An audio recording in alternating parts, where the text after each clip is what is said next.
Hi everyone, it's Helen here from Helen Chapman Handmade Crafts, and today I've got something a little bit different to show you, and it's a fancy fold card, and this one is called the Double Easel, and it's one of the simplest fancy fold cards to make, and it's also really useful because it fits into a standard sized envelope for posting, but you still get that wow factor that you get with a more complicated fancy fold. I've got everything we need.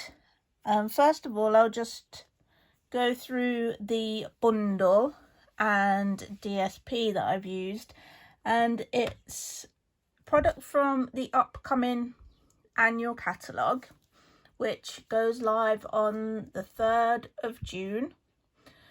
If you haven't got a demonstrator and you would like a copy of the catalogue, then you can go to my website, which is papercraftlife.com, and on the menu there you'll see a page called Request Catalogue. So you just fill in a form and I'll get a catalogue posted out to you.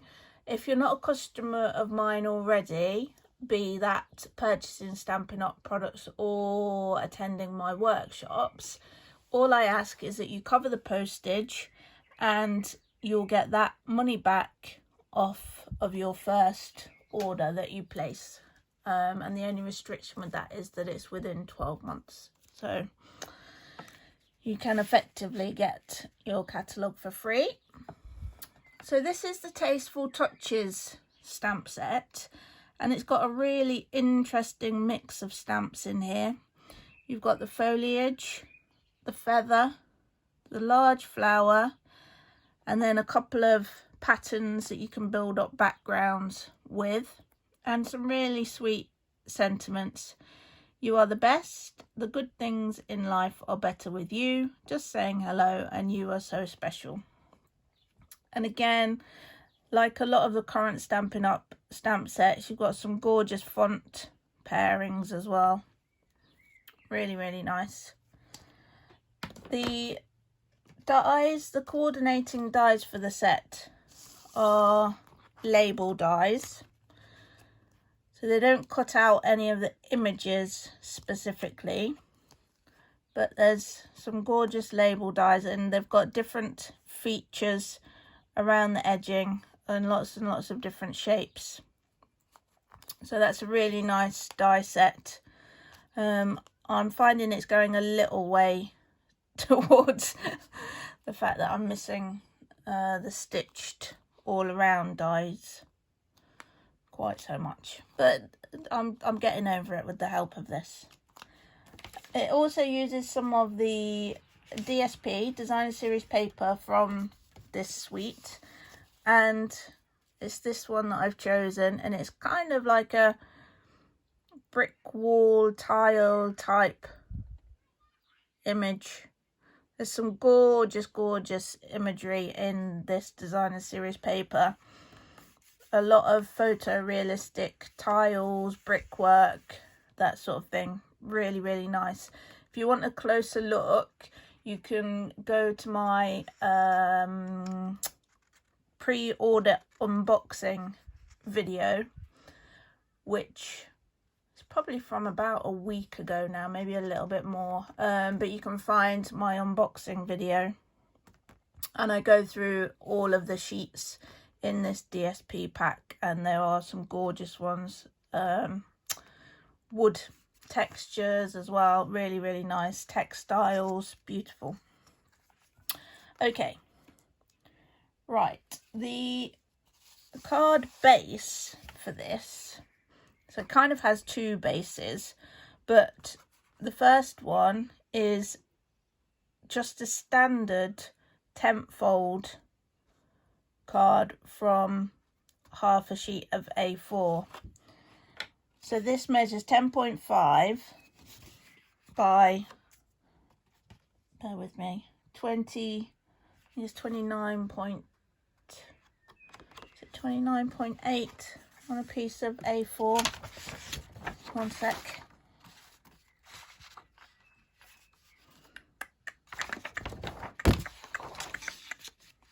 Bear with me. 29.7, I think that perhaps is. But anyway, it's half of an A4 sheet, so just cut at 10.5 along the short edge and you'll have half an A4 sheet. It's then scored at 14.9 centimeters along that long edge. We can fold and burnish that.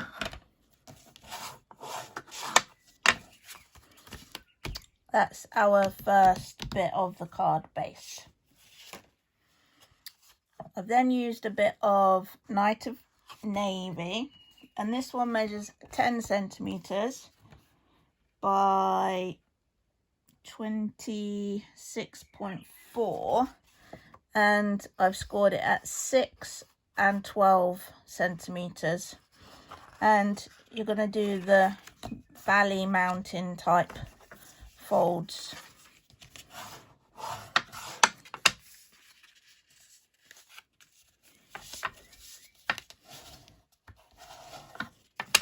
Yeah, so you've got one valley and one mountain. Okay, and that will go on to our other card base, and that's the basis of our card. Now, to decorate it, we're going to use 3 panels of the DSP. We've got the main panel, which is 9.5 by 13.9, and then we've got 2 small panels which are 9.5 by 5.5 centimeters.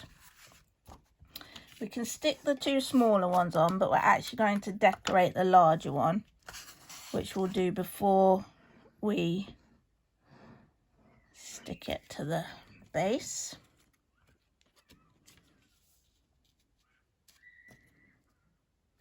Just lining that up there, and then our second small piece just in the bottom panel.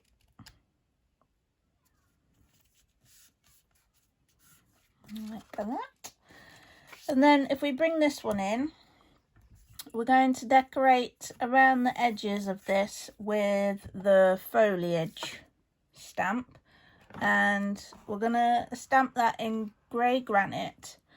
And what I wanted to do really was to introduce a bit more interest into that background, but I didn't want to use the Night of Navy to distract from the main decorative elements.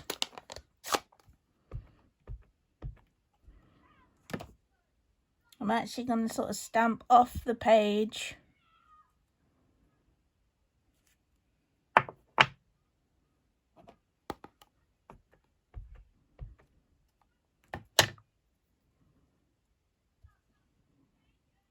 just providing that little bit of detail behind the main decoration of the card.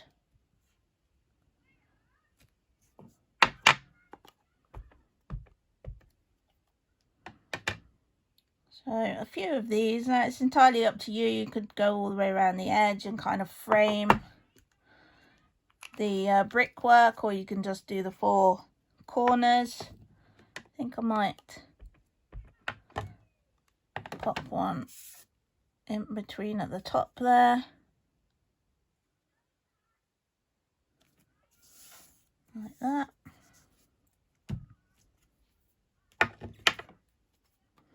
Okay, and then we're ready to attach that one onto our Night of Navy panel.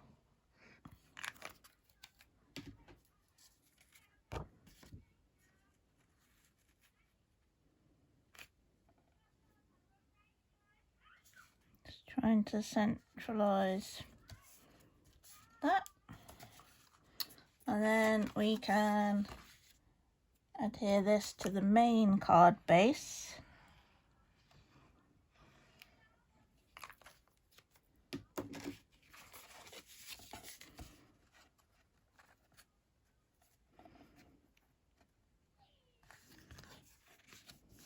I'm just going to try and get that nice and central.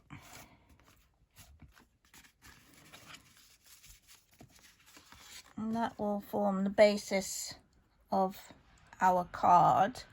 What I would do with these, because you've got quite a lot of weight on the front, is I would put a separate panel on the inside just to add a bit of weight to that section as well. Okay, for the decorative elements, I've used some vellum.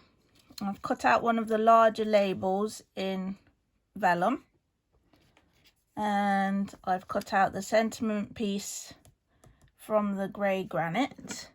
The sentiment we're going to use is "You Are So Special," and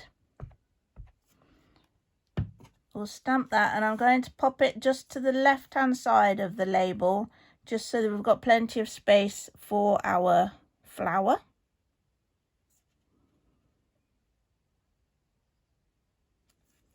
Like that. I don't know if you can see this, but this label has the sort of stitching effect, and this one has a really nice, I don't know what you'd call that, but I like it. Whatever it's called, I like it. Okay. Then on another piece of grey granite, I'm going to stamp the flower.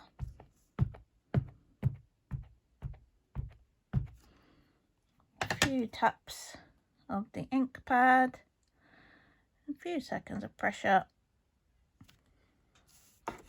Really love the detail in this flower, it's really nice. I'm just going to clean off my foliage stamp because we've used that in the grey granite. And I'll stamp that on there.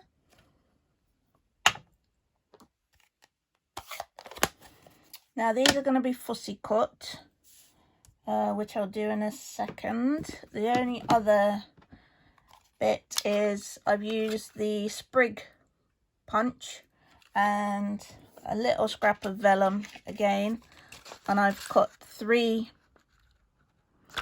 of the sprigs just to add a little bit more texture, a little bit more layering, but obviously it's quite soft and subtle.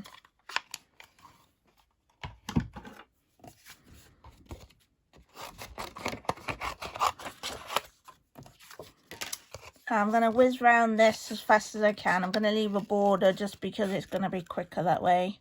But on the original one, I did cut right to the edge of the stamped image. Now, I think they both look nice, and really it depends on how confident you are with your fussy cutting, how much time you've got, how many of them you're making.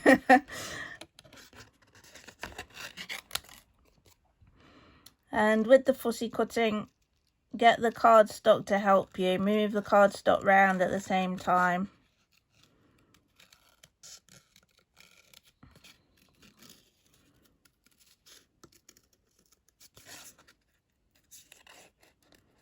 Otherwise you'll go a bit dizzy. Right, so that's a really quick one there. And the same with the foliage. Again, with this one I would keep an edge. It's so detailed that unless you've got a lot of time and the inclination, it's going to be a really tricky job to cut around this image.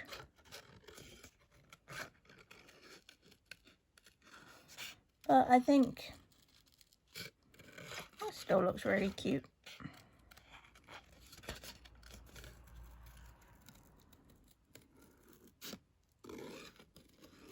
And I think it's one of those things people get a bit caught up on fussy cutting and it taking ages and ages and ages to do. And if you, I mean, some people find it super therapeutic. Unfortunately, I'm not one of them. I sort of wish I did, because, you know, it can look really fabulous, but yeah, it's not really, it's definitely not therapeutic. I don't mind it, but it's not therapeutic. So if you enjoy it, do it. If you don't, use the quick approach.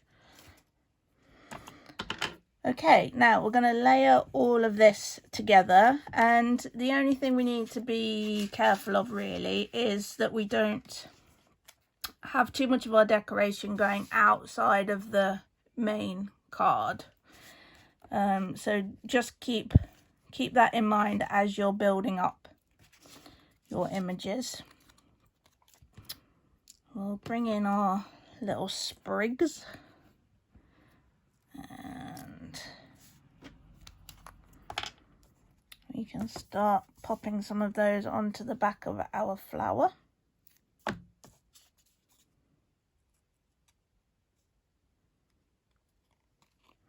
And I think I'll have 2 in front of the foliage stamp and 1 behind.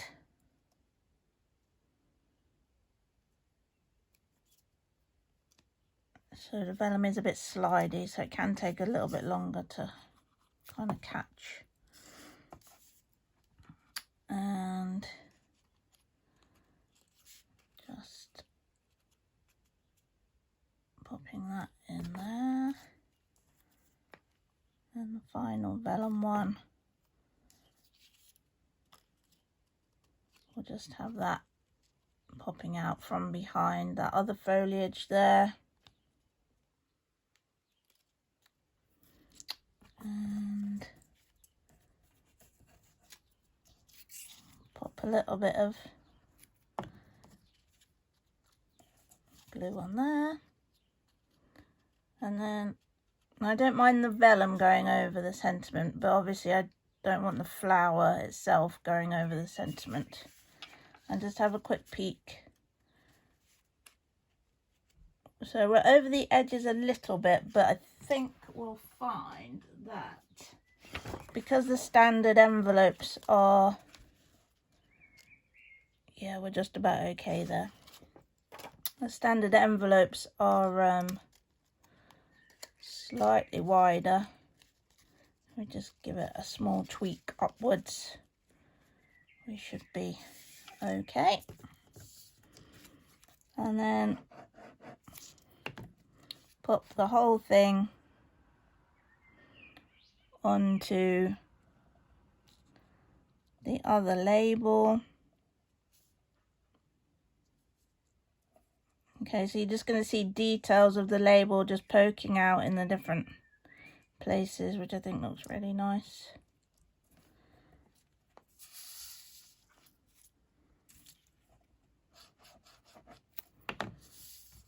And then this one going onto the card front, like so. And there you have your double easel fold. As I say, you might want to strengthen up the back section a little bit with just a extra layer of cardstock. So something about the same size as this DSP, so 9.5 by 13.9, something like that.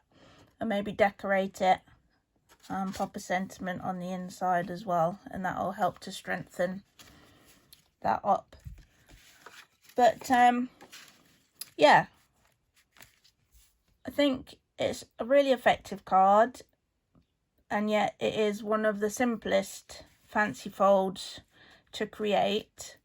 It doesn't take a massive amount of time, but I think your recipient will certainly appreciate the extra effort that you've gone to. I hope you've enjoyed seeing this card today. Thank you for watching. There is a blog post to go along with the card with a little bit more information and also links to enable you to purchase any of the items that I've used today. Bear in mind that some of them won't be available until the 3rd of June. What I've done is I've put the item number rather than a link. So after the 3rd of June, you'll be able to use that item number to purchase those. If you haven't seen it yet, there's a piece on my blog about the online catalogue launch that I'll be hosting with a couple of other demonstrators on the 5th of June. There's a specific Facebook page for that. If you'd like to join us, there'll be live demonstrations. We'll be looking through the catalogue. There'll be lots of fun, lots of prizes. I'll be using the In Good Taste suite. The other demonstrators will be using different products from throughout the catalogue. So you'll get a look at a lot of different product. And you'll see lots of different samples. So do look out for that blog post and join the group if you would like to be part of the party. Thanks for watching. If you've enjoyed the video, please give it a like, and if you haven't already, subscribe to my YouTube channel and you'll get notifications when I post new videos. Thanks for watching. See you soon. Bye.